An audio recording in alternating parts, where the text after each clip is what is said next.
In this video, we're going to be adding some door material schedules. So let's switch from assembly to door, and let's go ahead and give it a name. And we're actually going to be doing two of these. So our template is kind of cherry, like as our exposed material. So I'm going to call it cherry, and I'm going to say 5-piece.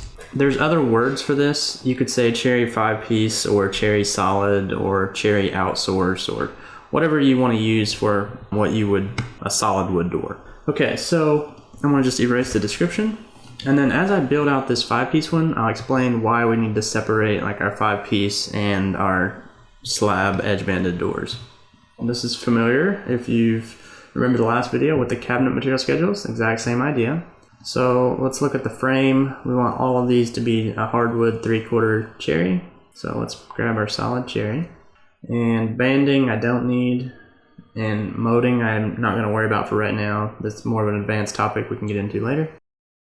And panel, I'm going to do 1/4 inch cherry ply. And then for glass, even in the previous video, for the glass adjustable shelf, I didn't show you how to find that, but if you just search glass, there's a few stock materials. And so you can, if you want to go back and assign glass to your cabinet schedule, you can do that now too, but we'll put 1/4 inch glass for the glass panel. And then under horizontal slats, we want to go back to cherry. And the rest of these will actually be solid cherry, so I'm going to put that as my main category under panel. And so there's two big reasons why I need to separate my 5-piece solid doors and my slab in-house edge banded doors. You know, if you're doing shaker doors with a slab door front, a lot of times you want that slab to be solid. And the other reason is this banding checkbox has to be yes or no. And obviously on a 5-piece door, we don't want to band, but on a slab door, we do want to band. So there's just, those two differences make me required to add a second one. So let's copy this, and we'll call this cherry, and let's just call it slab. I'll let you guys decide what works best. Either cherry slab, or cherry ply, or cherry in-house, whatever makes the most sense to you. This is, you know, if you have a CNC, this is your CNC cut slab doors with edge banding. So I'm going to use slab in my example, but again, I'm not too particular on exactly what that's called. We copied from our 5-piece, so some of this is going to be the same. Let's put our cherry edge banding.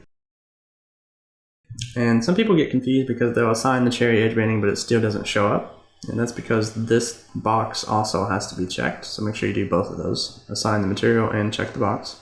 And then we're actually not going to have any frame parts on this one, but I'm going to leave it as solid cherry.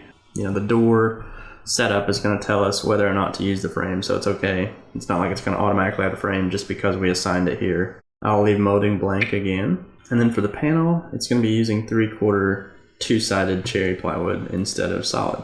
So our flat panel, if we would have one, which we really won't, we won't be utilizing flat panel and raised panels. So if it bugs you, you can just remove the material in these. You know, but like I said, it's not hurting anything because the way our doors are set up, it's not actually going to use those just because we assigned a material.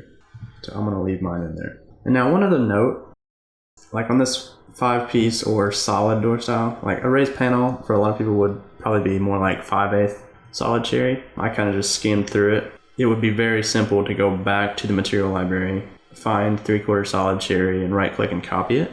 Just name it 5/8 and change the size and come in and drop that in. The point of me going through these videos is to put things in place, get to a point where I can show you my method for getting up and running quickly, and then you have an understanding where everything's coming from. So it should be, the point of these are to go through, and then it becomes very doable for you to come back and be like, oh yeah, I could do this or I can do that to get what I need.